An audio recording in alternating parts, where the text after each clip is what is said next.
Well, good evening, Little Masters, and welcome to episode 268 of the Prancing Pony podcast, where, well, apparently we're both quite old. Let's see about that, Alan. What does a 10-year-old boy know about old? Pull up a bench in the common room and join us, folks. I'm Sean Gunner, the Mayor of Mickle Delvin, and I'm here with the old man of the West, who is not likely to grow anymore, save sideways, Alan Sisto. Man, you could have picked hard, bold, and wicked, but you went with that one. I see. Fine. I guess I know where I stand, Sean. Folks, tonight we are going to join Pippin as he finds his best friend since Merry in the sixth and final part of Minas Tirith, the first chapter in The Return of the King. It would be nice to have some friends here, Alan, but some of you are hearing this show for the very first time, who will hopefully join the Prancing Pony community of friends, and to those, we bid you a warm welcome. Here at the Prancing Pony podcast, we are reading, talking, and often joking our way through Middle-earth, a few pages at a time. We take a deep dive into the lore, we explore how the story came to be, talk about our favorite themes, and a lot more. But in a light-hearted and fun way, like friends chatting at the pub. If we were actually friends. If we were actually friends, if we were. But listeners, we're glad you've joined us. We are indeed, and I'm sure you'll be glad you joined as well. But before we get to tonight's chapter discussion, it's time for one of my favorite intro segments, and I hope you like it as well, Sean. Meanwhile, elsewhere in Middle-earth. So today is the 9th of March. By the way, Sean, did you notice I said the 9th of March instead of March 9th? Are you proud? Can I say I really appreciate that? And I actually think, you're welcome. As the chair of the Tolkien Society, I feel like John Ronald Reuel Tolkien would also really appreciate that. He probably would. So today is the 9th of March in the Third Age 3019. I don't mean today. I mean today in the books. And there is a lot going on across Middle-earth as war approaches. We've reached Minas Tirith with Gandalf and Pippin, and we've spent the last 5 episodes here. But we want to take a look at what's happening elsewhere. First, the Tale of Years tells us that Faramir left Henneth Anun. Now, Frodo had left there the day before on the 8th of March. Where did Faramir go then? Well, let's do a little time traveling to the chapter The Siege of Gondor. Now, we won't get to this chapter until February with Matt from the Nerd of the Rings. So, Sean, why don't you give us a little preview as we learn where Faramir was on the 9th of March? Very happy to, Alan. In a conversation with Denethor, while Gandalf watches anxiously, Faramir talks about his encounter with Frodo and Sam in Ithilien. Gandalf asks where he parted with them, and he explains that it was 2 days ago. The conversation is tomorrow, so he is referring to yesterday. That's not confusing at all. Well, it's not confusing to me. Nope. But afterwards, Gandalf worries that the darkness is due to Frodo and Sam's possible capture. Faramir explains, the darkness is not due to their venture. It began yestereve, and all Ithilien was under shadow last night. It is clear to me that the enemy has long planned an assault on us, and its hour had already been determined before the travellers left my keeping. Gandalf paced the floor. The morning of 2 days ago, nigh on 3 days of journey. How far is the place where you parted? Some 25 leagues as the bird flies, answered Faramir. But I could not come more swiftly. Yestereve I lay at Caer Andros, the long isle in the river, northward, which we hold in defence, and horses are kept on the hither bank. As the dark drew on, I knew that haste was needed, so I rode thence with 3 others that could also be horsed. The rest of the company I sent south to strengthen the garrison at the fords of Osgiliath. So that's what Faramir is doing right now, taking some rest at Caer Andros, where he had some leave with 3 of his men to ride to Minas Tirith. Yeah. The Tale of Years also tells us that Aragorn set out from Erech and come to Kelembel. Alan, what do you have on that? All right. Well, we're going to get to this in the next chapter in just a few weeks. After Aragorn calls the Oathbreakers to the Stone of Erech, we read, when the dawn came, cold and pale, Aragorn rose at once, and he led the company forth upon the journey of greatest haste and weariness that any among them had known, save he alone, and only his will held them to go on. No other mortal men could have endured it, none but the Dunedain of the north, and with them Gimli the dwarf and Legolas of the elves. They passed Tarlang's neck and came into Lamadon, and the shadow host pressed behind, and fear went on before them, until they came to Calambel upon Ciril, and the sun went down like blood behind Pinnath Gelen away in the west behind them. The township and the fords of Ciril they found deserted, for many men had gone away to war, and all that were left fled to the hills at the rumor of the coming of the king of the dead. That is good stuff, that is. I cannot wait until we get to that chapter. But we're still not done about what's going on March 9th. Talk to us a little about Frodo and Sam. Very happy to. The Tale of Years tells us that at dusk, Frodo reaches the Morgul Road. And in Journey to the Crossroads, we read, "As furtively as scouts within the campment of their enemies, they crept down onto the road and stole along its westward edge under the stony bank, grey as the stones themselves, and soft-footed as hunting cats. At length they reached the trees, and found that they stood in a great roofless ring, open in the middle to the sombre sky, and the spaces between their immense boles were like the great dark arches of some ruined hall. In the very centre 4 ways met. Behind them lay the road to the Morannon. Before them it ran out again upon its long journey south. To their right, the road from Old Osgiliath came climbing up, and crossing, passed out eastward into darkness. The 4th way, the road they were to take." Standing there for a moment, filled with dread, Frodo became aware that a light was shining. He saw it glowing on Sam's face beside him. Turning towards it, he saw, beyond the arch of boughs, the road to Osgiliath running almost as straight as a stretched ribbon, down, down, into the west. There, far away, beyond sad Gondor, now overwhelmed in shade, the sun was sinking, finding at last the hem of the great, slow, rolling pool of cloud, and falling in an ominous fire towards the yet unsullied sea. And that's also, of course, when they find the statue of one of the kings of Gondor, and that beautiful moment, the king has got a crown again. And we're still not done. That's right. It's a busy time, man. Busy, all going on in Middle-earth. Like Alan said, there's a lot happening today. Theoden and company arrive at Dunharrow, don't they? That's right. And after they set up camp, Theoden receives a visitor. A tall man entered, and Merry choked back a cry. For a moment, it seemed to him that Boromir was alive again and had returned. Then he saw that it was not so. The man was a stranger, though as like to Boromir as if he were one of his kin, tall and gray-eyed and proud. He was clad as a rider with a cloak of dark green over a coat of fine mail. On the front of his helm was wrought a small silver star. In his hand he bore a single arrow, black-feathered and barbed with steel, but the point was painted red. He sank on one knee and presented the arrow to Theoden. "Hail, Lord of the Rohirrim, friend of Gondor," he said. "Here gone I am, errand rider of Denethor, who bring you this token of war. Gondor is in great need. Often the Rohirrim have aided us, but now the Lord Denethor asks for all your strength and all your speed, lest Gondor fall at last." "The red arrow," said Theoden, holding it as one who receives a summons long expected, and yet dreadful when it comes. His hand trembled. "The red arrow has not been seen in the mark in all my years. Has it indeed come to that?" Oh man, I want to read more, actually. That is such a powerful sequence. They talk about their alliance, they talk about the need of Gondor, and the reality that it is before the walls of Minas Tirith that the doom of our time will be decided. Oh man, great stuff happening today. It is, and actually what this reminds me of is we often think about the story of the Lord of the Rings as quite sequential from the way that we read it, but actually now you've laid out all these things are happening at the same time. That fury of war, regardless of where you are, in multiple places in Middle-earth, this is happening. Action is everywhere. And you don't quite get that sense the way you read through the story, because obviously you're reading it in the order that Tolkien wrote it, right? You're not right. And actually having all that information together like this really emphasizes how Tolkien brought it all together for this crescendo. Yeah.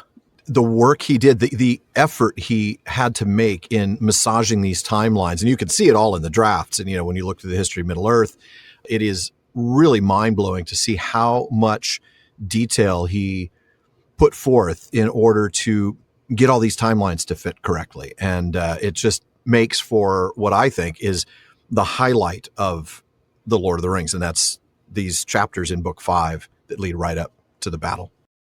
But for now, the battle's not here yet. In fact, we are going to meet the Prince of the Halflings. And so, Prince of the Tolkien Society, I hand it off to you to take the next reading. Thank you very much, man of the very far west. At length, Bergil rose. "Farewell for this time," he said. "I have duty now till sundown, as have all the others here, I think. But if you are lonely, as you say, maybe you would like a merry guide about the city. My son would go with you gladly. A good lad, I may say. If that pleases you, go down to the lowest circle and ask for the old guest house in the Rath Cellardine on the Lamplight Street.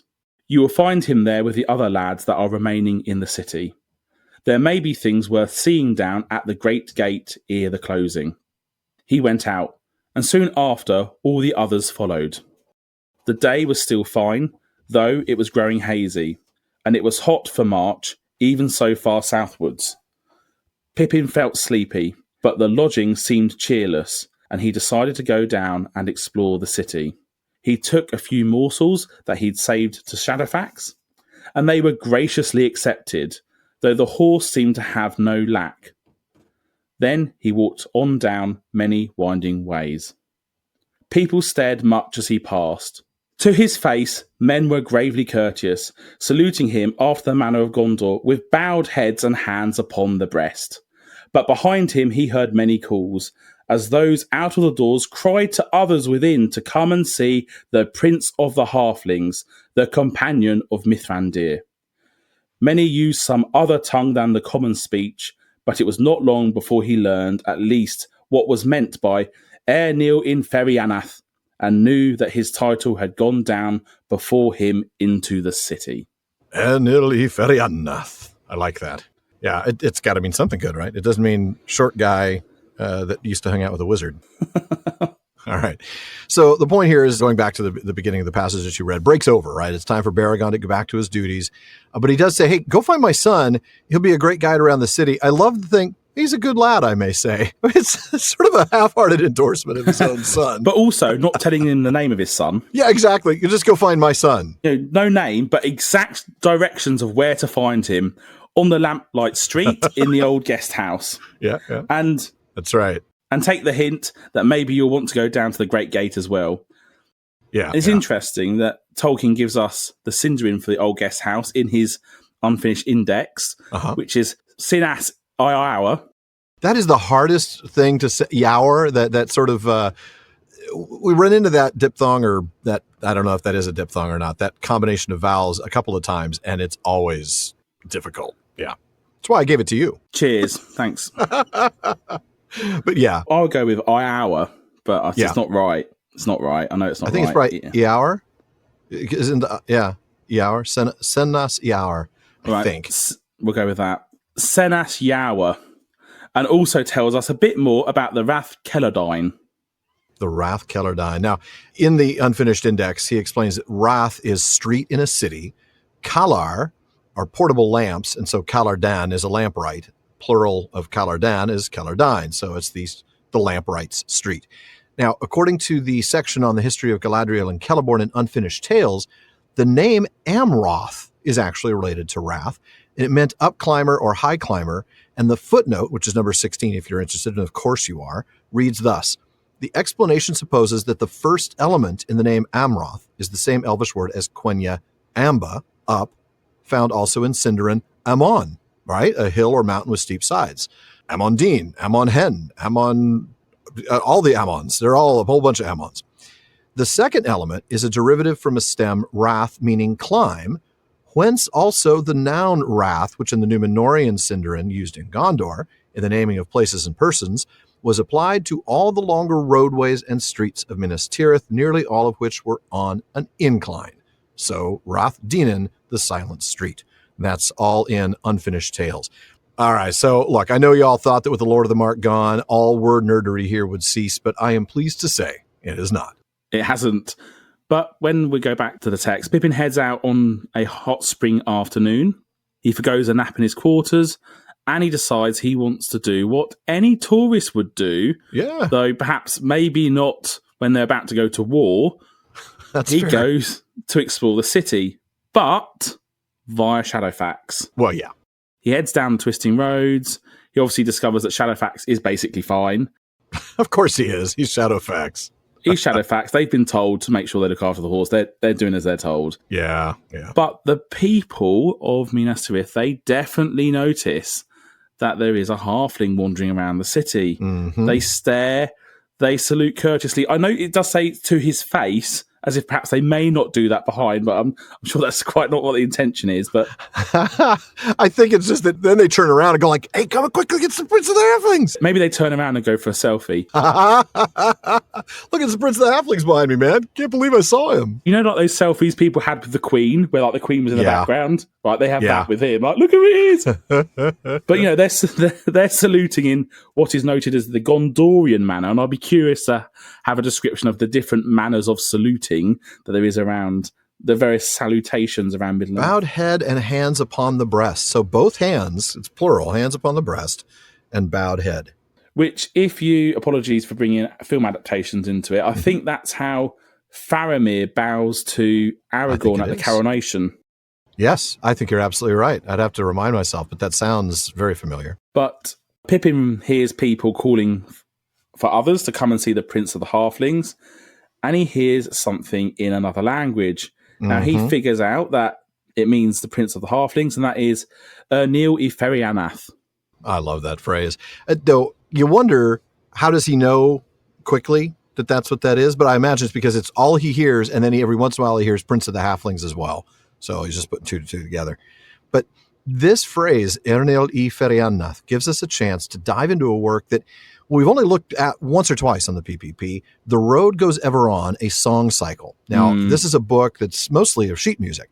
It's actually the last book that Tolkien published in his lifetime. In fact, it was released 55 years ago last week, October 31st, 1967, because, of course, this episode comes out in early November. It's odd in that it was actually published in the U.S. first. So just a little book publication trivia for you.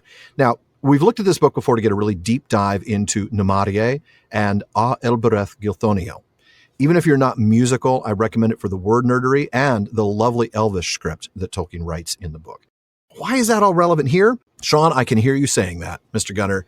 Why is that relevant here, though? Yeah, good question, sir. I'm glad you asked. Is Pippin simply the artist formerly known as Prince of the Halflings? No. In the section of the book, looking at the Sindarin verse, O Elbereth Gilthoniel, Tolkien says, I have often had questions about the grammatical features appearing in Sindarin fragments. There is no time for answering these. And now I'm going to digress into Princess Bride, because all I can hear then is when there's no time for answering, it's, let me explain. No, there is too much. Let me sum up. But I might mention the ending ath. In Sindarin, plurals were mostly made with vowel changes. Adan, Idain, Orc, Irk. But the suffix ath, originally a collective noun suffix, was used as a group plural embracing all things of the same name. And then he goes on to point out examples like Argonath, the pair of royal stones, and please leave that joke alone, and Perianath, the hobbits as a race, as a collective plural of Perian, or halfling, the plural of which would be Periain. The ath is not a genitive inflection, as some have guessed, Tolkien says. In Sindarin, the simple genitive, that's the possessive, was usually expressed by placing the genitival noun in an adjectival position. So in Sindarin, that would be after the primary noun. So, Ernil I Ferianath, Prince of the Halflings. And he explains that in detail in The Road Goes Ever On. Yeah, and I think for those people who haven't got The Road Goes Ever On, it is actually a key text to get hold of. Really is. Yeah, you know, not only do you have the songs, the poems, and the sheet music to go with them, you get Tolkien's beautiful Tengwar calligraphy. Yes, it is stunning. And it is the best place to see that, actually. It is the best book to see that. And you also have, as you say, Tolkien's description of what the Elvish words means. And it's unusual, right? You wouldn't expect this from a book which is fundamentally about sheet music. Yeah, that's exactly right. I know. So, yeah, it's definitely a book. If you haven't got it, do get hold of it. The Road Goes Ever On. It's still published. It's still available to buy. In fact, the later editions include a CD, so that you don't have to have a record player like the second edition. Oh.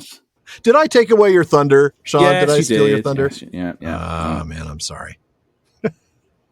Anyway, going back to Pippin, he makes it all the way down to the first level, which this is no small task at all, as he was 700 feet above where he started. Right. And at some point, presumably he's got to make the return journey, which also won't be any fun without any escalators or lifts in Minas Tirith. Oh, lifts. I see. Didn't want to use the word elevators. Too British for me, I see.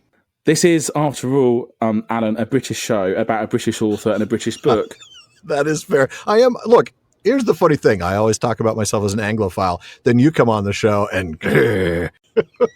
You've got me, and I think, have you got Sarah Brown? Mm-hmm. Yeah, I work with her every week on the Rings of Power wrap-up, but she's going to be coming in to do the House of Healing, or the Houses of Healing. Just for your benefit, Alan, the British are coming. But in any case, someone points Pippin in the direction of the Lamplight Street, the Rath Celadine.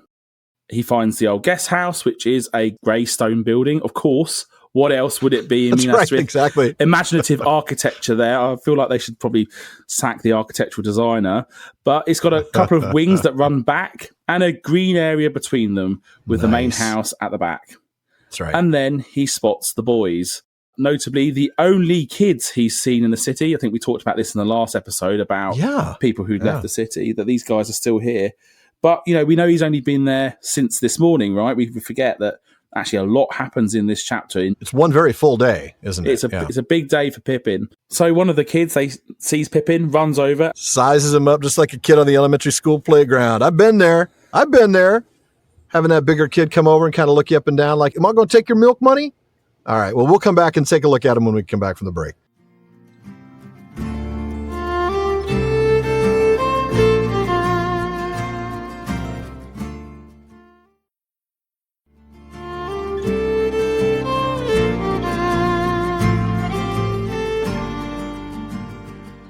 Well, before we get back to the text and whether this kid is going to take Pippin's milk money, we want to make sure you know that even after you've listened to this episode, there is a lot more going on at the Prancing Pony Podcast. The PPP has an amazing listener community. They're always coming up with great questions and discussions across all our social media spaces. Check out our common room on Facebook, our dedicated subreddit, Twitter, and more. On Facebook, just look for the Prancing Pony Podcast. Be sure to follow the page to get the news and our episode releases, but also join the group. Or if you would prefer, you can find us on Reddit at r/PrancingPonyPod. On Twitter and Instagram, we're simply at Prancing Pony Pod. And please be sure to check out the Rings of Power wrap-up. That's my new podcast with Sarah Brown and James Tauber, where we discuss, analyze, and speculate all about Amazon's television adaptation of J.R.R. Tolkien's Middle-earth. Alan, James, and Sarah take deep dives into the lore behind the show, or perhaps the lore that should have been. Mm-hmm. They talk about the themes and characters and a lot more. So look out for the Rings of Power wrap-up and subscribe wherever you listen to podcasts. And check out at Rings Wrap-Up on social media for more. So last week we started talking about the book again because, honestly, it's been a while since I've mentioned it, but I want to remind everybody, Sean Marchese and I are still writing our book. Alan, you can be writing a book with me next. Would you like to, Sean? I would love to. All right, well, let's see if we can get a publisher to give us a deal. Something more than, like, say, $20. All right. So, Sean, that would be Sean, not Sean. Sean, the Lord of the Mark, Sean and I are working on Why We Love Middle-earth, Stepping into the Road. And it's going to be coming out in the middle of next year. We think July. We are super excited. And to be fair, I am really excited too, because we've got a lot of wonderful books in Tolkien fandom, biographies, academic studies, and all kinds of speciality works. But what you guys are doing, it's generally a bit different, right? Yeah, we're really trying to do something that hasn't been done, or at least hasn't been done well. With the Rings of Power out now, we believe that a brand new group of viewers are going to be looking to learn more about the rich world of Middle-earth fandom. And Why We Love Middle-earth, Stepping into the Road is going to be a guidebook for those diving into Middle-earth for the first time or looking for more information on a specific aspect of Tolkien's works and the fandom. The book's going to be a collection of short chapters, each serving as an introduction to a different one of Tolkien's books, to a topic of study or fan interest, drawing readers deeper into Middle-earth and the fandom as they read along with us. And Alan has very kindly given me a sneak peek at the table of contents and, in fact, one of the chapters. And you're going to be talking about the books, of course, but actually also the adaptations, books about Tolkien. art, games, online communities, and even moots like the Tolkien Society's own Oxenmoot. I feel like that needs its own music stinger, the Tolkien Society's Oxenmoot. Wah, wah, wah. Jordan, insert music here. Definitely going to need to get a quote from you later. I'm looking forward to that. So the aim for us with the book is to mirror the experience of listening to the podcast as much as it's possible to do in a book. We're going to have a bunch of asides and digressions. There'll be commentary in each of our two voices, and of course, plenty of pop culture references and dad jokes. I'm definitely looking forward to those dad jokes, Alan, and in fact, the rest of the book. I appreciate that. So are we, of course. Pre-orders should be available now, so keep an eye out on our socials and on our website for more information. And folks, if you enjoy the show, please consider supporting us by joining the Fellowship of the Podcast. And when you do, you get a lot. You get an active Discord community. We're actually recording this episode live in front of like 50 or 60 people right now. You get postscripts, episodes without digital ads, and a lot more. Like free merch and live Discord hangouts, but you also can become a part of our Questions After Nightfall episodes, or even join us as a guest in the North Wing. So please go to patreon.com/prancingponypod to show your support and join the Fellowship of the Podcast.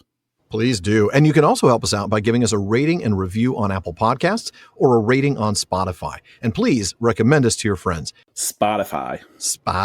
Did I say that too American? It was Spotify. so American. Spotify. Give us a rating on Spotify, if you'd be so kind. And please recommend us to your friends. So is that a British accent you just did? I'm not sure. It's not my voice, so it's some sort of accent. It is your voice. You're going to take responsibility for it. Fair enough. For now, let's get back to the text. All right. Greetings, said the lad. Where do you come from? You are a stranger in the city. I was, said Pippin, but they say I've become a man of Gondor. Oh, come, said the lad. Then we are all men here. But how old are you, and what is your name? I'm 10 years already, and shall soon be 5 feet. I'm taller than you, but then my father is a guard, one of the tallest. What is your father? Which question shall I answer first, said Pippin. My father farms the lands round Whitwell, near Tuckborough in the Shire. I'm nearly 29, so I pass you there, though I am but 4 feet, and not likely to grow any more, save sideways. 29, said the lad, and whistled. Why, you are quite old as my Uncle Eorlis. Still, he added hopefully, I wager I could stand you on your head, or lay you on your back. Maybe you could if I let you, said Pippin with a laugh, and maybe I could do the same to you. We know some wrestling tricks in my little country, where let me tell you I am considered uncommonly large and strong, and I have never allowed anyone to stand me on my head. So if it came to a trial and nothing else would serve, I might have to kill you. For when you are older, you will learn that folk are not always what they seem, and though you may have taken me for a soft stranger lad, an easy prey, let me warn you, I am not. I am a halfling, hard, bold, and wicked. Pippin pulled such a grim face that the boy stepped back a pace, but at once he returned with clenched fists and the light of battle in his eye. No, Pippin laughed. Don't believe what strangers say of themselves either. I am not a fighter, but it would be politer in any case for the challenger to say who he is. The boy drew himself up proudly. I am Bergil, son of Baragon of the Guards. And that's where we'll stop for now. Going back to the beginning of that section. Let's do. Pippin starts off with the claim, he's become a man of Gondor. But he does say, they say. Yeah. So does that mean Pippin's not quite sure yet? Yeah, I think so. I think this is Pippin being a little hesitant to accept the role of man of Gondor, you know? I mean, after all he's done is swear his service and go have lunch with Baragon, really. I mean, he hasn't done anything yet. Well, scratch that. He did spend an hour being interrogated by Denethor, but that's about it. Yeah, I think you're right. I think Pippin's just a little hesitant to accept that role. I mean, he hasn't done a lot yet, and so saying, I am a man of Gondor, is a little too bold for him. So yeah, just they say.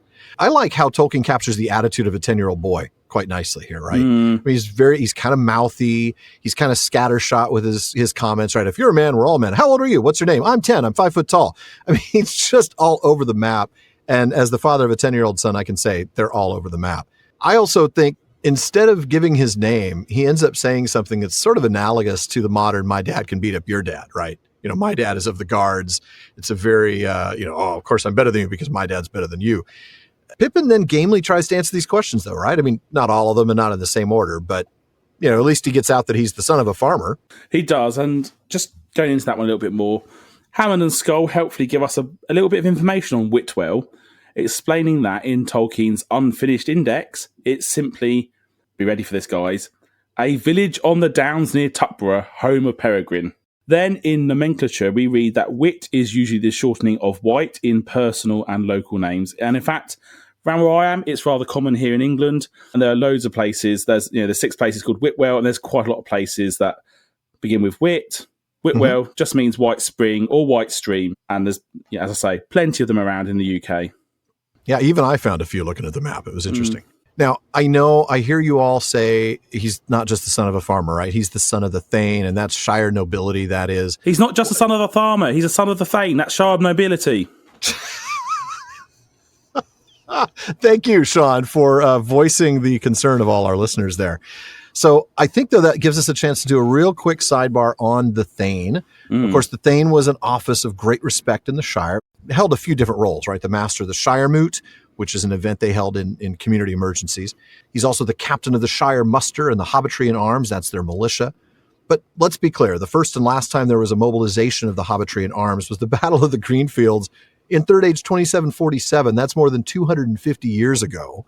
The last emergency where Shire Moot was held was the Fell Winter over 100 years ago.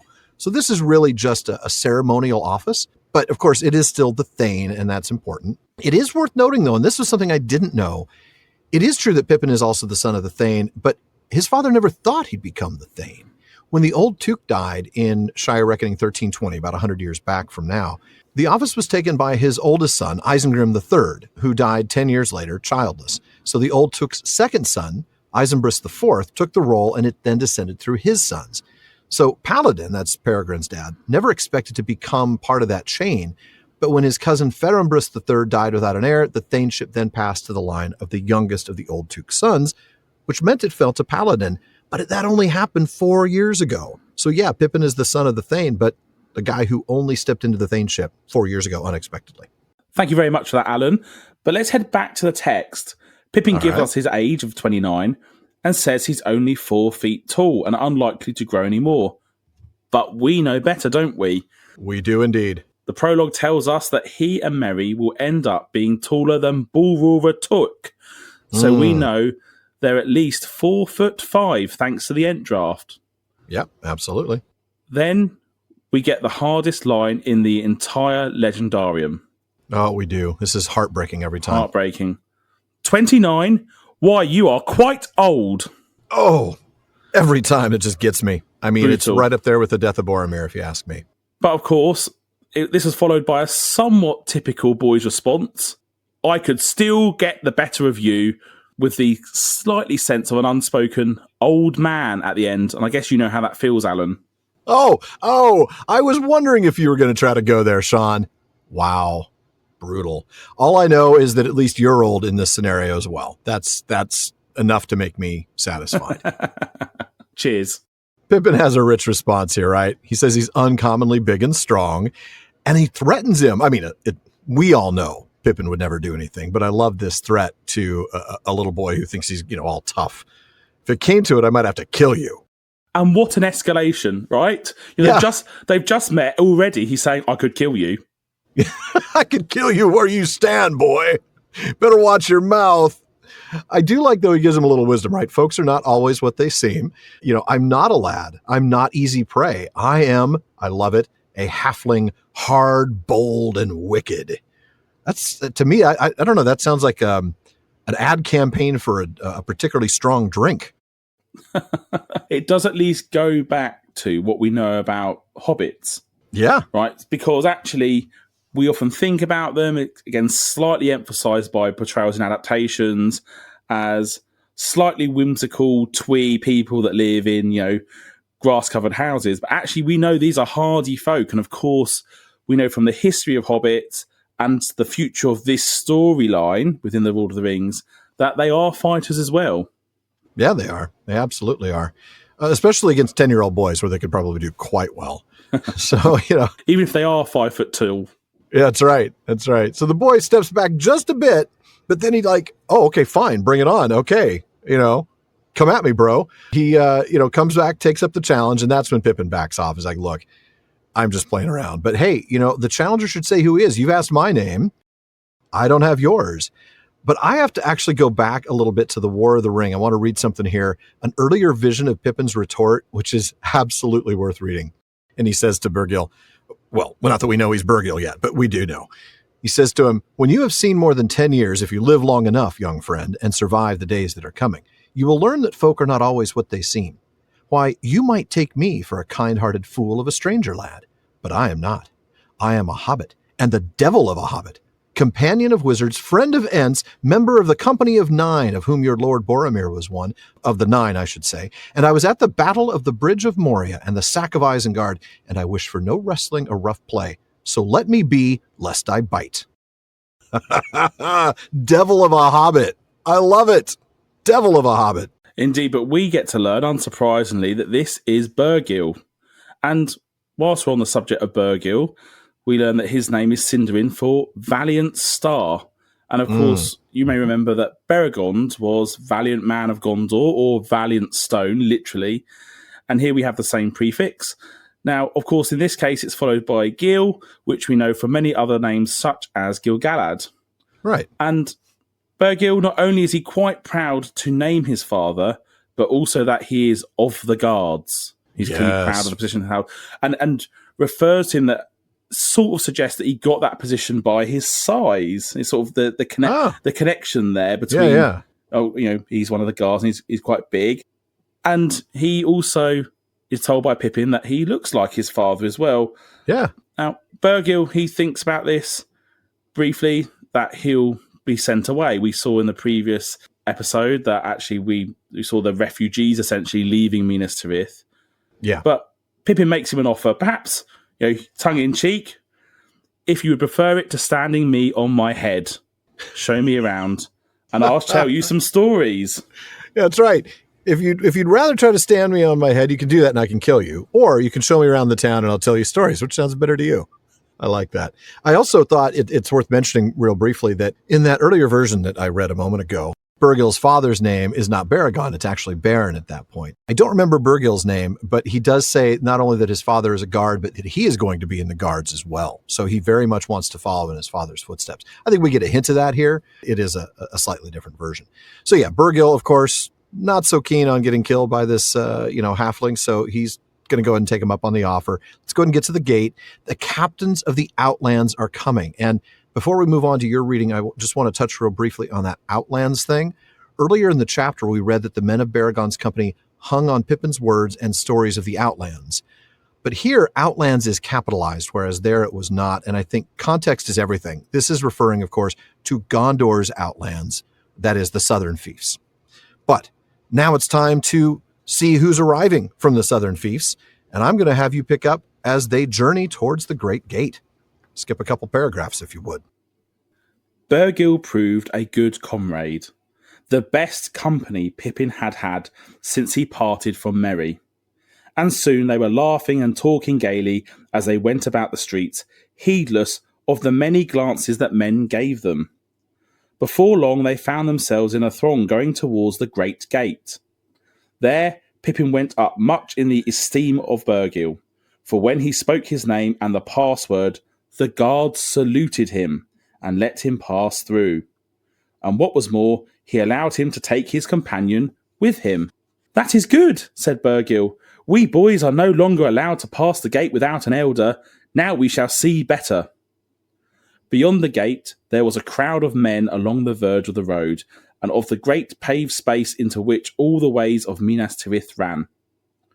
All eyes were turned southwards, and soon a murmur rose. "There is dust away there! They are coming!" Pippin and Bergil edged their way forward to the front of the crowd, and waited. Horns sounded at some distance, and the noise of cheering rolled towards them like a gathering wind. Then there was a loud trumpet blast, and all about them people were shouting. "Forlong! Forlong!" Pippin heard men calling. "What do they say?" he asked. "Forlong has come," Bergil answered. "Old Forlong the Fat, the Lord of Lossarnach. That is where my grandsire lives. Hurrah! Here he is, good old Forlong." Leading the line there came walking a big, thick-limbed horse, and on it sat a man of wide shoulders and huge girth, but old and grey beard, yet mail-clad and black-helmed and bearing a long, heavy spear. Behind him marched proudly a dusty line of men, well armed and bearing great battle axes, grim-faced they were, and shorter and somewhat swarthier than any men that Pippin had yet seen in Gondor. "Forlong!" men shouted. "True heart, true friend, forlong!" But when the men of Lossanac had passed, they muttered, "So few! 200s, what are they? We hope for 10 times the number. That will be the new tidings of the Black Fleet. They are sparing only a tithe of their strength. Still, every little is a gain." Every little is indeed a gain. All right, let's go back to the beginning of that passage. It turns out, of course, that Bergil is not a threatening bully trying to take Pippin's milk money. He's actually a good guy to hang out with. In fact, we're reading that he's the best company that Pippin has had since Merry, which, well, kind of speaks volumes for Gandalf. I mean, he's just spent 3 days on a horseback ride, 4 days. And that's nothing compared to 5 minutes of this 10-year-old kid. But they're laughing, they're talking their way around town, and they're like just oblivious to people looking at them, which is great. And thanks to Pippin's status now as, somebody who's sworn his service to Denethor, they make it through the gate where there's this crowd gathered to watch the arrival of people, fighters really, coming in from the Outlands. And the first to arrive is Forlong, described as Old Forlong the Fat. He is the Lord of Lossarnoch. And that's when Bergil mentioned something that we've talked about before regarding Baragon's parentage, that his grandfather lives there. That's Baranor, Baragon's dad. And remember, Baragon told us in a previous episode that his people came from the mountain vales. That's right. We get this description of Forlong and his men. So Forlong, wide shoulders, huge girth, and old. Yeah. As if that's a bad thing. I just want to make sure that wide shoulders and older is not a bad thing. And huge girth, Alan. He's clad in mail, and he's got a helm and carrying a long spear on a big, strong horse. So this is a guy he's commanding. It clearly is. He's in charge, and he's got men behind him on foot with battle axes. Now, those men are described as somewhat shorter and swarthier than Pippin had seen yet. And let's go back to that conversation between Faramir and Frodo in the Window of the West. Faramir told Frodo back then that the stewards were wiser, for they recruited the strength of our people from the sturdy folk of the sea coast and from the hardy mountaineers of the Ered Nimrais. That's right. So, or that bit from earlier this chapter when we were reading about the people of Gondor. There dwelt a hardy folk between the mountains and the sea. They were reckoned men of Gondor, yet their blood was mingled, and there were short and swarthy folk among them, whose sires came more from the forgotten men who housed in the shadow of the hills in the dark years ere the coming of the kings. I love that passage. It also gives a bit of an explanation for what we read of Forlong's name in Appendix F, that it was one of a few Gondorian names of forgotten origin, descended doubtless from the days before the ships of the Númenóreans sailed the sea. So clearly it's a callback to the people who lived there long before. And the crowd seems to love him, right? True heart, true friend. They're not happy with the numbers, though. 200. Just 200. They'd expected closer to 2,000, and they rightly understand this to be a result of the Corsair fleet. That's right. So remember, we're now at the 9th of March. That Corsair fleet is very much a real threat still. We heard that in the previous episode. Yeah. That we thought this was partly to do with some of Denethor's thinking. Aragorn has now set out from Erech and won't even cross the Ringlow until tomorrow. Not crossing the Lebenin for 2 more days, and he won't actually capture the fleet until the 13th. So the Corsair fleet is still a threat. Yeah, but absolutely. Alan, let's go back to text, go back to these companies arriving in Gondor. I love this next set of passages. And so the companies came and were hailed and cheered and passed through the gate, men of the Outlands marching to defend the city of Gondor in a dark hour, but always too few, always less than hope looked for or need asked. The men of Ringlow Vale behind the son of their lord Dervorin striding on foot, 300s. From the uplands of Morthond, the great Blackroot Vale, tall Duinhir with his sons Duilin and Derufin, and 500 bowmen. From the Anfalas, the Langstrand far away, a long line of men of many sorts, hunters and herdsmen, and men of little villages, scantily equipped, save for the household of Galasgil their lord. From Lamadan, a few grim hillmen without a captain. Fisher folk of the Ether, some 100 or more spared from the ships. Hirluin the fair of the green hills from Pinnath Gelin with 300 of gallant green-clad men. And last and proudest, Imrahil, prince of Dol Amroth, kinsman of the Lord, with gilded banners bearing his token of the ship and the silver swan, and a company of knights in full harness riding grey horses, and behind them 700 of men at arms, tall as lords, grey-eyed, dark-haired, singing as they came. And that was all. Less than 3,000's full told. No more would come. Their cries and the tramp of their feet passed into the city and died away. The onlookers stood silent for a while. Dust hung in the air, for the wind had died and the evening was heavy. Already the closing hour was drawing nigh, and the red sun had gone behind Mindalwyn. Shadow came down on the city. Wow, what a passage. Isn't it? Yeah, it starts so hopeful and impressive skill from Tolkien here. We move towards, immediately in the following paragraph, something that's very, very downbeat. There's not enough people have come. That's the message. No, that is really the bottom line, isn't it? It is, and thinking back here, so and so the companies came. If we think back to the War of the Ring, Christopher Tolkien says of this section about the reinforcements entering Minas Tirith from the Outlands. Mm-hmm. At the head of the page is written Homeric Catalogue. So, just thinking a little bit more about this, Hammond and Skull, they point out that in doing so, Tolkien was comparing the arrival of the reinforcements at Minas Tirith to the catalogue of ships in Homer's Iliad. They then reference an article in the March 1990 issue of Beyond Bree, Elements of the Classical Epic in the Lord of the Rings by Todd Jensen, in which the author comments that this sort of list of leaders of chiefs is a traditional feature of the classic epics, something that Tolkien here was replicating. Exactly. So Jensen points out that in the Iliad, we see a list of each of the Greek leaders before Troy, including a description of each one's kingdom, listing all the towns in it, and how many ships he brought with him. There's also a similar list of Trojan leaders at the end of the same book. And then he also points to a similar pair of catalogs in Vergil's Aeneid and the catalog of Satan's officers given by Milton in Paradise Lost. But let's take a look at that catalogue of the Gondorian leaders. Yeah. So they're noted as being universally too few, less than hope looked for or need asked. What a phrase that is, huh? Less than hope looked for or need asked. Wow. Beautiful phrase. We've got Devorin, son of the Lord, and the men of Ringlow Vale, 300 infantry. Duin here, and his sons Duilin and Derefin, from the Brackroot Vale, 500 bowmen. Now, little quick word nerdery here on Morthond. In the Rivers and Beacon Hills of Gondor, which used to only be available in part of Unfinished Tales and in Vineyard Tengwar, but is now fully printed in The Nature of Middle-earth, published last year, we read that the River Morthond was so named because it rose in a dark valley in the mountains due south of Edoras, called Mornan, for More Dark and Nan Valley. Right. Not only because of the shadow of the two high mountains between which it lay, but because through it passed the road from the Gate of the Dead Men, and living men did not go there.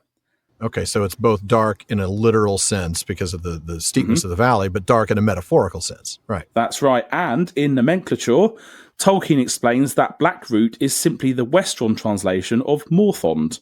Okay, so that's why it's the Blackroot Vale. Okay. The Blackroot Vale, okay.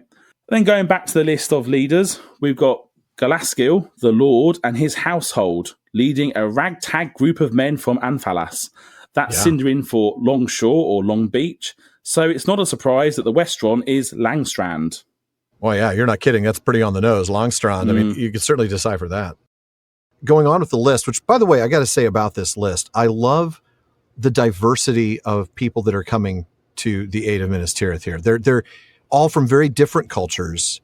And as we know, they're also different people groups, right? The people that were there natively previous. Yeah. Absolutely. And this is the first time we really get a sense of the wider Gondor.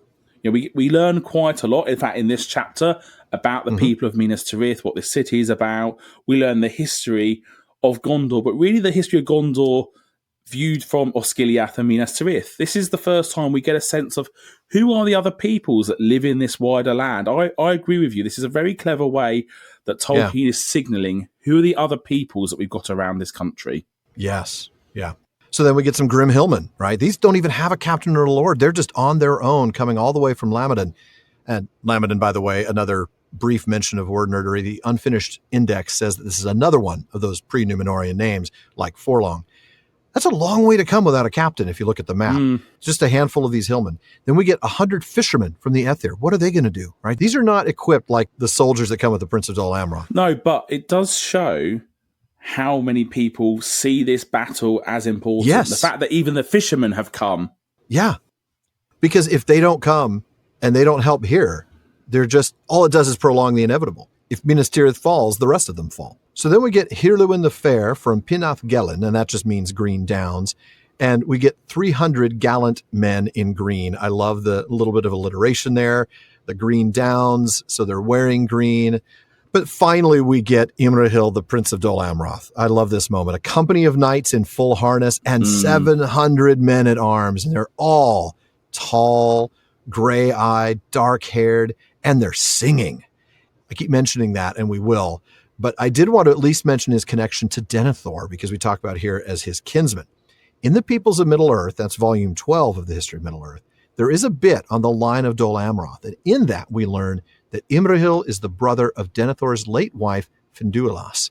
Now, in a cool whatever happened to moment, we learn in Appendix A that Imrahil's daughter, Lothiriel, marries none other than Eomer, king of Rohan. So I love that. I love finding that stuff out. It's fantastic, isn't it? The way Tolkien weaves these connections together between peoples and places. It's really great. Yeah. And it's another sign of just how, from even a casual sentence like this, just describing some peoples arriving in Minas Tirith, Tolkien is able to weave that wider history together. Yes. This is what Tolkien is just an expert at. Everything you read is seeped in the history of the world, the geography, the languages, the genealogies, everything. It's all there. Yeah, it's all tied together. So what the catalogue tells us is all these different peoples of Gondor. It gives us a bit of a sense about the geography of the place as well. You know, from the Eru'i to the Lefnui, from Losanuk to Andras. Is this a big area? You know, all these people coming, and they've all come to this one place. Now, yes, there is this sense that not enough people have come. You know, it's less than 3,000 in total. And not all of them are well equipped or well armed. They're not. No, you're right. Like the fishermen. Yeah, they're not all singing like the people of Dol Amroth have come. You know, they've got some fishermen here. But actually, the people of Gondor, they do know this is where the doom will fall. Yeah. They know this is important. They know they've got to be there. And what Tolkien is saying to us is, you know, this is the moment. This is when things are going to happen. This is the future of Gondor is at stake, and everybody has got to come here and make sure it works. Absolutely. It is an amazing moment. It really is. And it reminds me that I frankly don't know that part of the map all that well. I think a lot of us fall into that, right? We know Rohan and we know that area right up to Minas Tirith, but because we don't journey to that area, we don't really look at the area south of the White Mountains that is really the bulk of Gondor, right? I mean, if you're looking at a map of Gondor, Minas Tirith is very much in the northeast of the country. And there's a whole lot of land to the west and to the south. And I know I need to spend some more time maybe in Lord of the Rings Online and the maps in order to learn that countryside a little bit better. Now, of course, we will see more of it again in a later chapter when Aragorn retells his journey. And from the Stone of Erech down to Pelargir, we'll get some detail there. So the folk of Minas Tirith are just stunned into silence by the size, the unfortunately small size of this crowd. The sun sets, and we get this metaphorical as well as literal shadow came down on the city. And it's a very powerful moment. It's a very, it's almost a gut punch of a moment. Like, oh, this was our hope. This was our chance. This was, you know, we need more than this. And this is all we've got. We switch to Pippin's perspective again. He observes the dust in the sky, probably from the thousands of troops and horses that have just come into the city. But the way the sunset lights it up makes it look like a burning smolder. And for a moment, he forgets Bergil's even there, and he says aloud, "So ends a fair day in wrath." This is very different from the morning. Yeah, it is. Where we were told about the sun rising in the space of one day. In fact, not even a full day yet. There's been a huge change. When, at midnight, Pippin was on horseback. We spent an hour chatting to Denethor. He's become a man of Gondor, as people say. He's there met Beregond. He's there met Bergil. And now the shadow has come. Yeah. This is there at their feet. This is the moment now.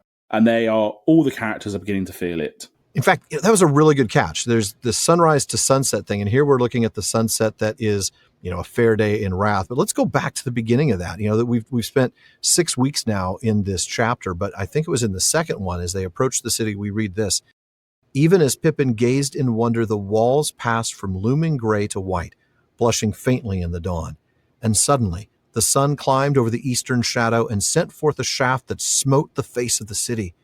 Then Pippin cried aloud, for the tower of Ecthelion, standing high within the topmost wall, shone out against the sky, glimmering like a spike of pearl and silver, tall and fair and shapely, and its pinnacle glittered as if it were wrought of crystals, and white banners broke and fluttered from the battlements in the morning breeze, and high and far he heard a clear ringing as of silver trumpets. Very different from the burning smolder and the fair day ending in wrath. I love that transition. Yeah. But of course, that does prompt Bergil to remind Pippin that it's time he gets back to town. And that's where I'm going to have you pick up, bidding a fond farewell to Bergil. Hand in hand, they went back into the city, the last to pass the gate before it was shut. And as they reached the lamplight street, all the bells in the towers tolled solemnly. Lights sprang in many windows, and from the houses and wards of the men-at-arms along the walls there came the sound of song.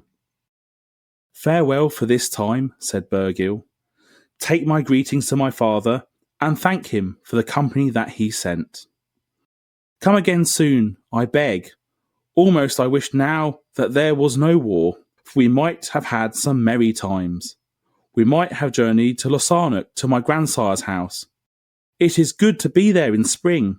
The woods and fields are full of flowers. But maybe we will go thither together yet. They will never overcome our Lord, and my father is very valiant. Farewell, and return." They parted, and Pippin hurried back towards the citadel. It seemed a long way, and he grew hot and very hungry. And night closed down swift and dark. Not a star pricked the sky. He was late for the day meal in the mess, and Beregond greeted him gladly, and sat him at his side to hear news of his son.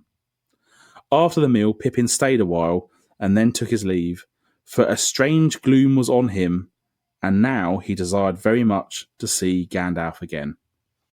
I like that. We'll go back to the beginning of that passage, but the gloom was on him, and now he desired very much to see Gandalf again. It makes me think of that role that Gandalf plays, right? The kindler of hope, and how Pippin feels that so intensely here with that gloom that he really hungers to see Gandalf again. It goes back to that point in episode 266 with Gandalf touching Pippin, comforting him. Yes, that tender moment. That very tender moment. Pippin's, I guess, recalling that moment, thinking to himself, I need that. I need Gandalf in my life.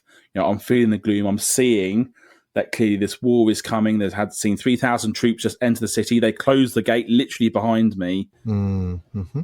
The shadow is here. Where is Gandalf? Yeah, boy, it is a moment for him.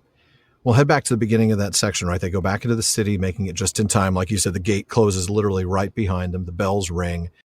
A couple things to note here. I thought it was neat that they were walking back hand in hand, very sweet, kind of tender. I loved the sound of song coming from where the men-at-arms had settled in. That's one of those moments that I don't know that I'd caught in previous readings, the idea that there was singing. And it's just, of course they were, right? We know that the men coming in with the Prince of Dol Amroth were singing as they marched in. So the fact that they're singing here as well is not a surprise. I love that moment. But it'd be interesting to know what they are singing. Is this a song that's hopeful, or is it a song that's doubtful? Because we don't actually know which way this is going. That's a good point. I think we would probably assume this is a hopeful song to uplift people's spirits. Yeah. But similarly, it could be something that's a little bit more, for the moment, not quite so cheerful, thinking to themselves, maybe they're singing a bunch of Morrissey greatest hits or something instead of something a little more cheerful. That's not quite for my era, Alan, but, Wow. Again with the era and before I was born jokes. All right. So then Bergil bids Pippin farewell and asks him to thank his dad. And there's some genuine regret there, right? I mean, they've formed a friendship in this very short time. They have. And now the times they might have enjoyed together don't appear so likely. It's interesting that already in this few hours they've been together, it's not long, that Bergil was already saying, I wish I could have taken you to see my family. Yeah. And particularly note his grandfather's place in Lossarnoch. And yes, you talked about the trips that folks made back in episode 264 with another co-host. And when we read from Tolkien's unfinished index that the name Lossarnoch is from Loss in Sindarin for snow, especially fallen and long-lying snow. For what reason this was prefixed to Arnoch is unclear, though no mention of this is found in any chronicles, as is often the case with matters of common knowledge. It seems probably that the reference was in fact to the fruit blossom. Expeditions to Lossarnoch to see the flowers and trees were frequently made by the people of Minas Tirith. The use of snow would be especially likely in Sindarin, in which the words for fallen snow and flower were very much alike, though different in origin, loss and loth. I love that. And I remember when Corey and I were talking about that particular explanation in the unfinished index, how Tolkien often does this, right? No mention of this is found in any chronicles because, it was a common knowledge thing. Nobody needed to write it down. But then we get this moment of Bergil basically saying, we could have gone to my grandfather's place and seen the flowers, because everybody does that. Yeah. Everybody goes at some point during the right season and goes to see the blooms in Lossarnoch. And it is just a neat little aside. I love the hope that Bergil has here, right? It's not just faith in his own father. We expect a boy of 10 to think his father's going to save the day, but even has faith in Denethor. I thought that was kind of neat. So after that farewell, of course, Pippin heads back up to the Citadel. This is a long hike, right? We talked about this earlier when he came down. Yeah. This is up 700 feet, but it's also a lot of switchbacks weaving back and forth. There's no lifts. And he's only got little legs. Yeah, that's true. He is a short guy. He's only, 4 foot tall at this point. Night comes quickly. There's not even a visible star, right? Is this natural cloud cover? Is this dust from the traffic? Has the darkness already begun? It's interesting in that paragraph, the way that sentence is in the middle of the story. Not a star pricked the sky. That sentence stands out separate from everything else. It really does. Again, it shows Tolkien's attention to detail, that he wants you to know what's happening in the world around, but also the way he drops this in as context. Actually what Tolkien is doing here, he doesn't want you to know about Pippin's journey and what's happening. He also wants you to feel what Pippin is feeling, because that impact that there is no star in the sky, what does that mean? What impact would that have on Pippin? How would the city feel? It would feel in utter darkness. I think that's the point that Tolkien's trying to get across here. I think you're right. Utterly dark.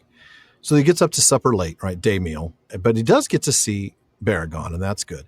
But he doesn't stick around for very long. He leaves, like we talked about at the end of the passage. That gloom is on him, and he really, really wants to see Gandalf again. He does, but Baragon explains that it's a black night, and maybe that, to that point, it is unnatural, and that it will be very dark, since we have to keep the lights dimmed in the city, and nothing can shine out. Now, in letter 47, Tolkien writes to Stanley Unwin that he's been working on the sequel to The Hobbit, but it's been in intervals because his work has trebled official work, quadrupled domestic work, and civil defence have left.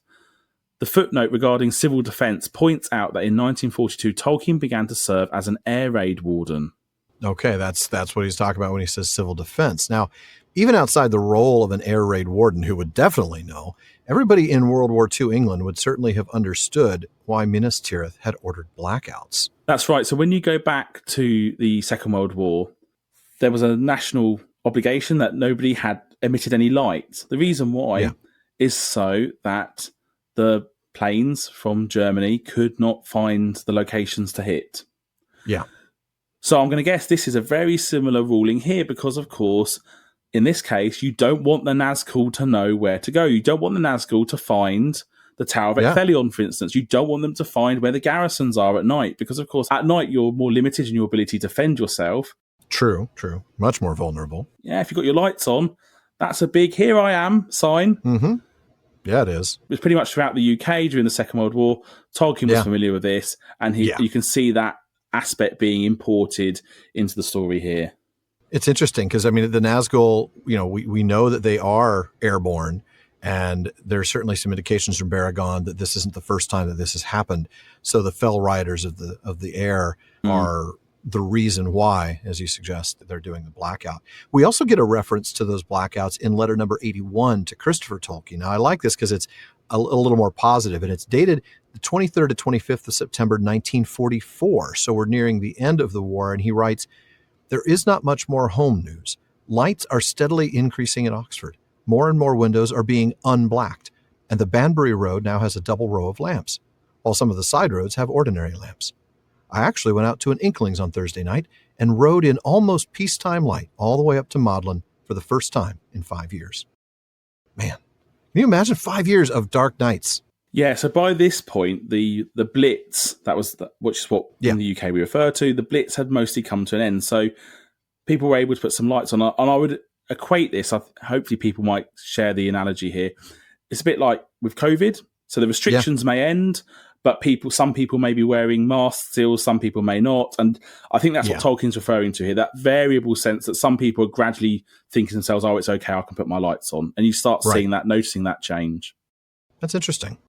It is. But going back to the story, Bergil also gives Pippin a heads up that he will be called to Denethor early in the morning, and that he will not be joining Bergil in the Third Company. That's too bad. It would have been nice for him to fight alongside Baragon's side. But as we know, Pippin has a very different fate.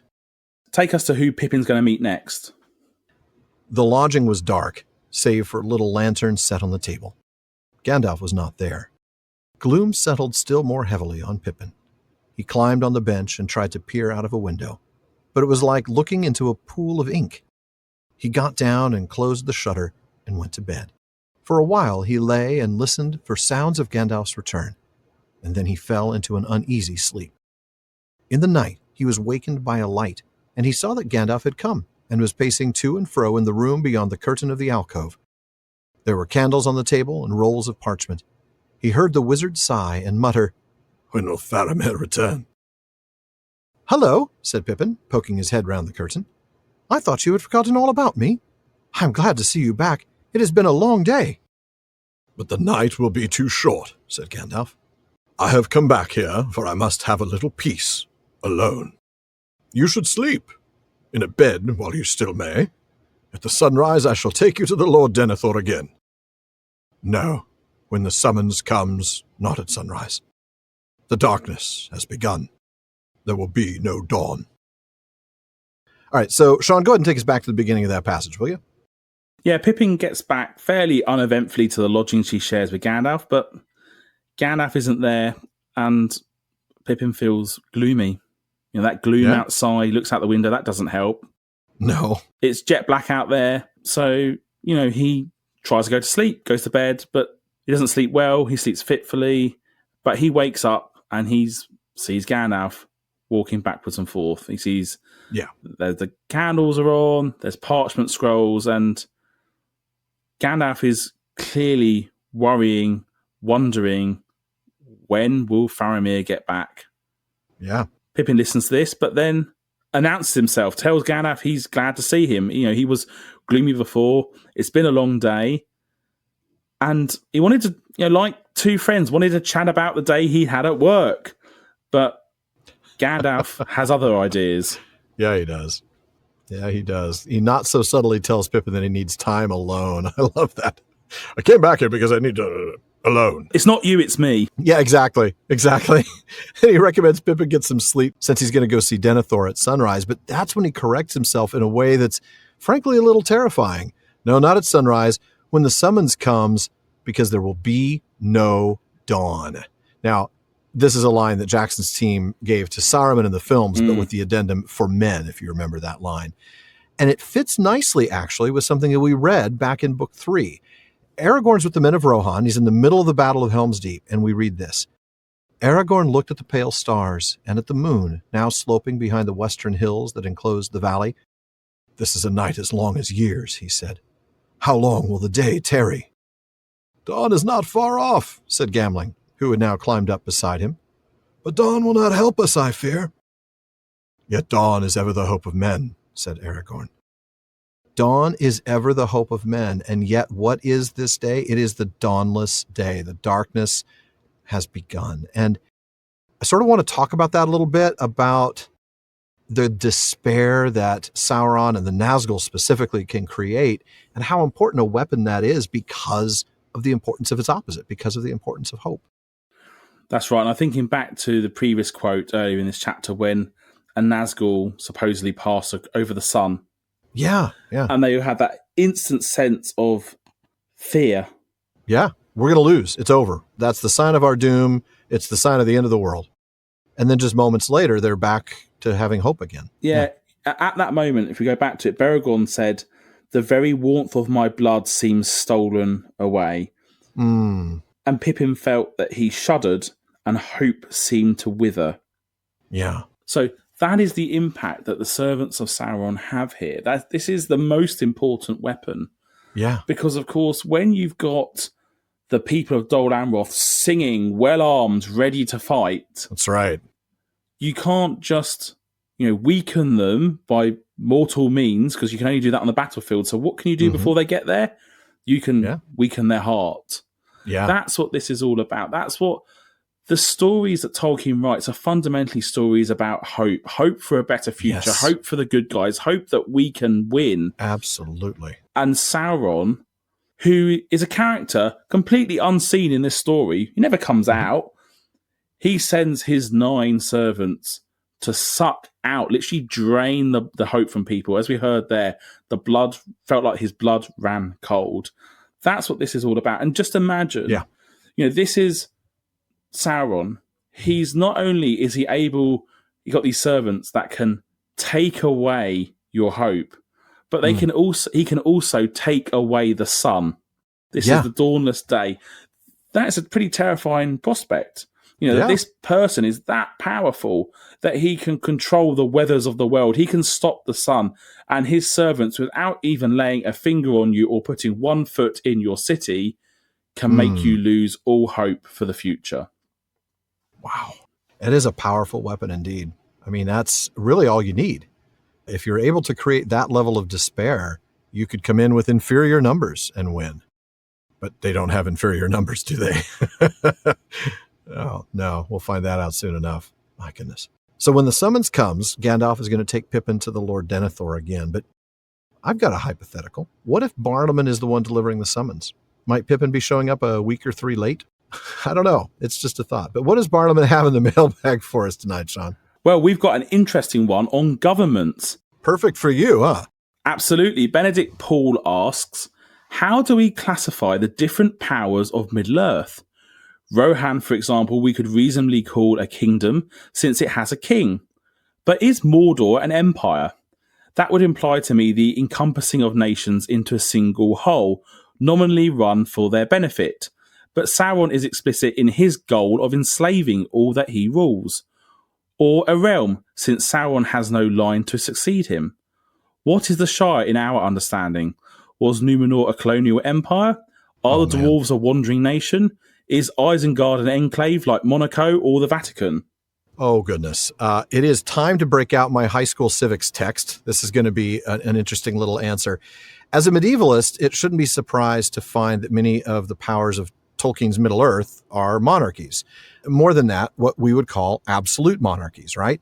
In the cases of Rohan and Gondor, there's no mention of a parliament or a constitution limiting the powers of the head of state. They aren't constitutional monarchies like the UK, for instance. The king of Rohan might listen to his advisors, but he holds the ultimate governing authority. So yeah, that is a kingdom. Gondor is also a kingdom in name, but currently I would argue maybe that it falls under more of an aristocratic oligarchy. Denethor's in charge, but we also know there are elders involved in the decision-making process as well. But if he wields sole power, obviously it's still a kingdom, just a kingdom run by the steward and not a king. That's right, but what about Mordor? So is this an empire?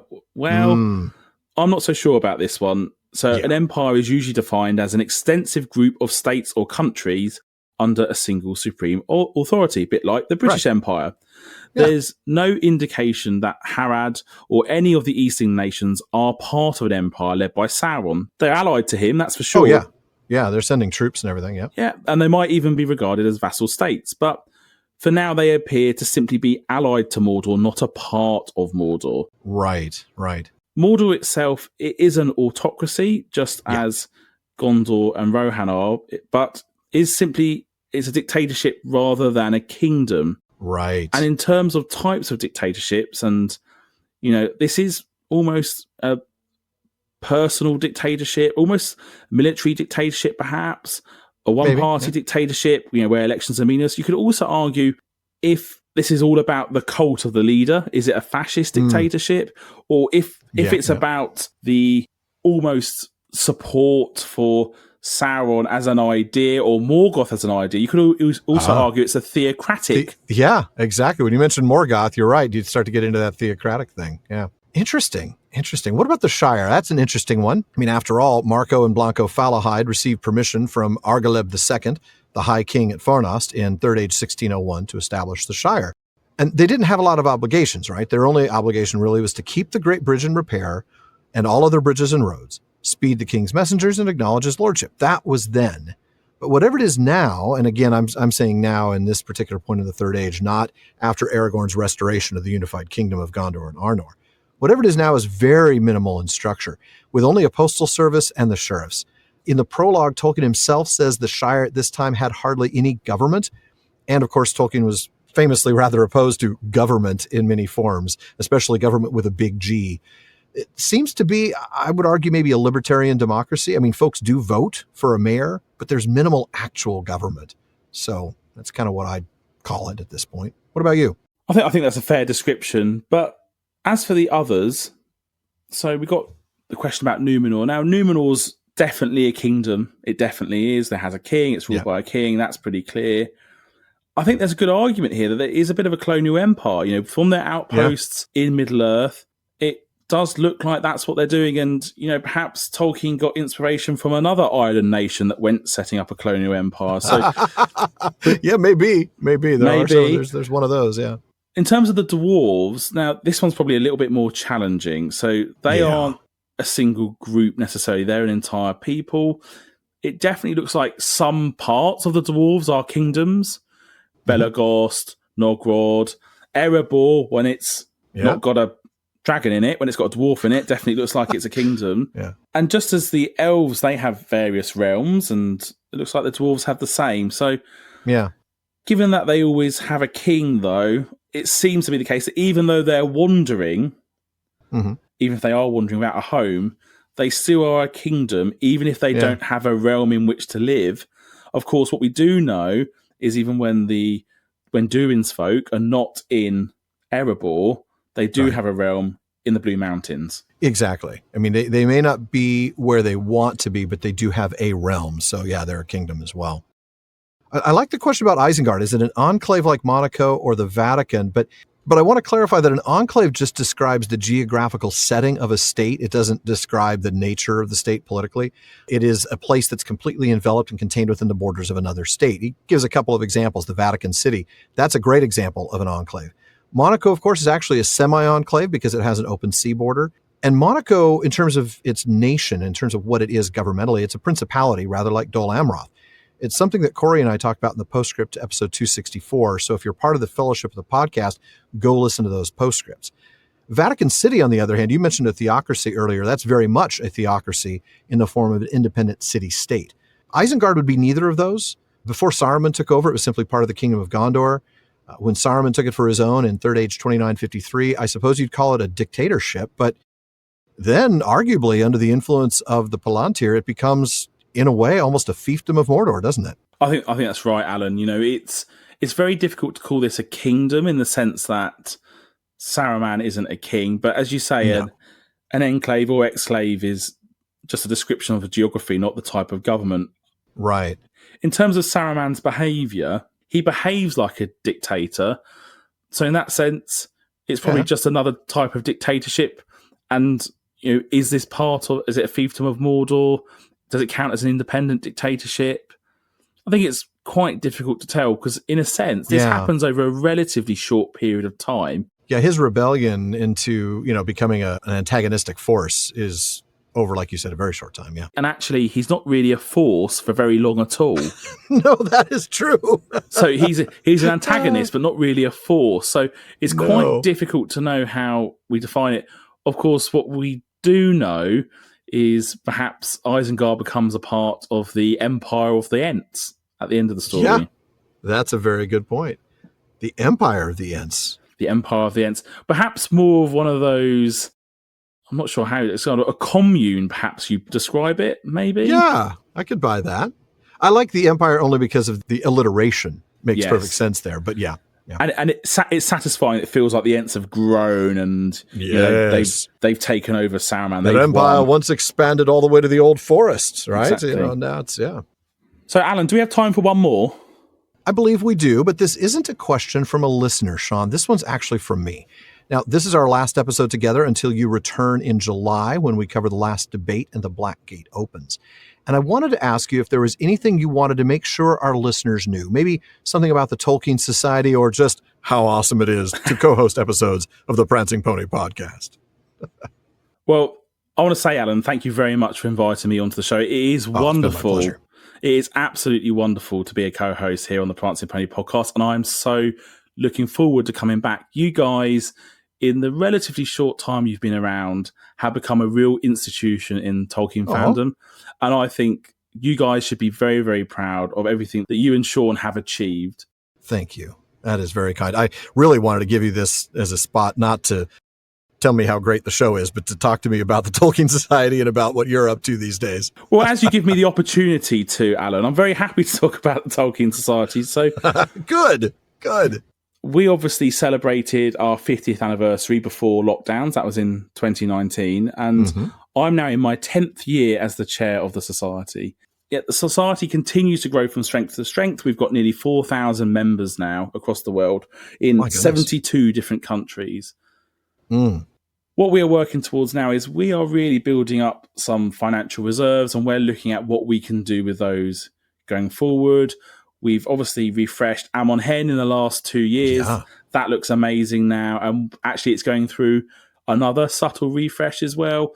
We're going to take a look at what we can do with our website and onto the social media. But fundamentally, what we're thinking about is how can we further the aims of the Society beyond what we're currently doing? Yeah. From the trustees of the Society, of which, as the chair, I'm the chair of the trustee board, of which there's now 8 of us. We're having those conversations. What does the future strategy of the organisation look like? And how do we really fulfil our aims to educate the public in and promote research into the life and works of J.R.R. Tolkien? Now, this requires constant thought, because actually to a lot of members, they kind of see us as the organisation that they pay to as part of their membership to get Amon Hen, which we publish 6 times a year, to get Malorn every year, and of course get discounts to our events such as Oxenmoot, which takes place every single year. But it's more important than that. Actually, to be a member of the Society is about supporting our aim, supporting our goal to promote research into and educate the public in the life and works of J.R.R. Tolkien. And anyone who's become a member of the Society will know that this isn't just a subscription to magazines. Now, you do get that, right? And anybody in the world can subscribe to become a member of the Society. I often get this question a lot. Can we dispatch your country? Yes, we can. But it's more than that. It's about becoming a supporter of our aim and a member of our fellowship of nearly 4,000 members around the world. Now, next year, I said the Society celebrated its 50th anniversary in 2019. Next year will be the 50th Oxenmoot. And we are holding an extra special event at St Anne's College, Oxford, from the 31st of August to the 3rd of September. And I hope as many of you as possible will be coming along. And I'm sure I'm going to see you there, Alan. You will definitely see me there. There's no way in the world I'm going to miss the 50th Oxamoot. That is going to happen. So I can tell you folks right now, the PPP moot will be nowhere near that. We will find some way to make it not within a couple of weeks of then, because I'm going to make it for that. Absolutely. Going to be a great time. Thank you for that, Shaun. I really want to encourage you all as listeners of the Prancing Pony podcast. You know, Shaun and I, that is to say Sean Marchese and I, have been members of the Tolkien Society for a number of years now. I'm very proud to support the organization, and we certainly encourage you all to do the same. But that is all we have time for this week, folks. It wraps it up for another episode of the Prancing Pony podcast and for our time with Sean Gunner until he comes back in July. But please be sure to join us again next week when I'm joined by the obscure Tolkien facts guy from TikTok, none other than Don Marshall, as we begin the passage of the Grey Company. And I, for one, I'm looking forward to learning some of those obscure Tolkien facts from Don. Oh, yeah. But folks, Alan and I want to thank the members of Team PPP, editor Jordan Rennells, Barlam and Becca Davis, along with our team of research assistants, social media manager Casey Hilsey, event and Patreon community coordinator Katie McKenna, graphic artist Megan Collins, and website guru Phil Dean. Megan has done a fantastic job helping with all new graphics.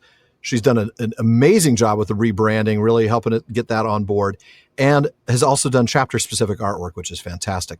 Phil, in the meantime, has completely revamped the website, so be sure to check that out. Great content and a great new look. We still have our show notes, our outtakes, including a couple of seasons of new outtakes.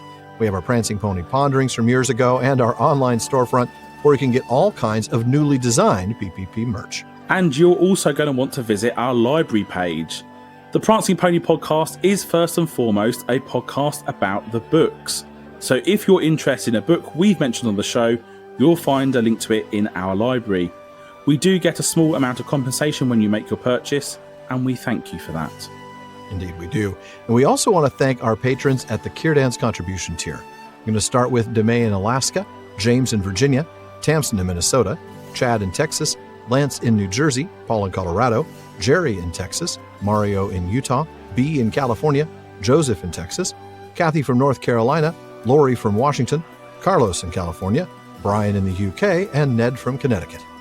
And there's also Jerry from Washington, Joe in Washington, Erwin from the Netherlands, Dylan in Australia, Ben in Minnesota, Anthony in Texas, Karen in the UK, Zaxu in Illinois, Jim in Maryland, Brian in Texas, Sarah in New Jersey, June in Ireland, Joshua in Massachusetts, James in Florida, Lucy in Texas, and Connor in North Carolina. Thank you all so very much for your support. Indeed, thank you. And make sure you don't miss any episodes of the Prancing Pony podcast. Subscribe now through Apple Podcasts, Spotify, Amazon Music, or your favourite podcast app. And one last thing as always, don't forget to send your thoughts, comments, and most of all, your Homeric catalogs to Barlaman at theprancingponypodcast.com. If you want your voice literally heard, well, just send us audio of your question. Visit podinbox.com/prancingponypod and record your question for us. And please be sure to still email the question to Barlaman. Now, Barlaman has become a lot more reliable in recent years, but there's still a lot of mail to sort through, so we'll try to get to you as soon as we're able. As always, though, this has been far too short a time to spend among such excellent and admirable listeners. But until next time. I'll see you guys in a few months. Take care.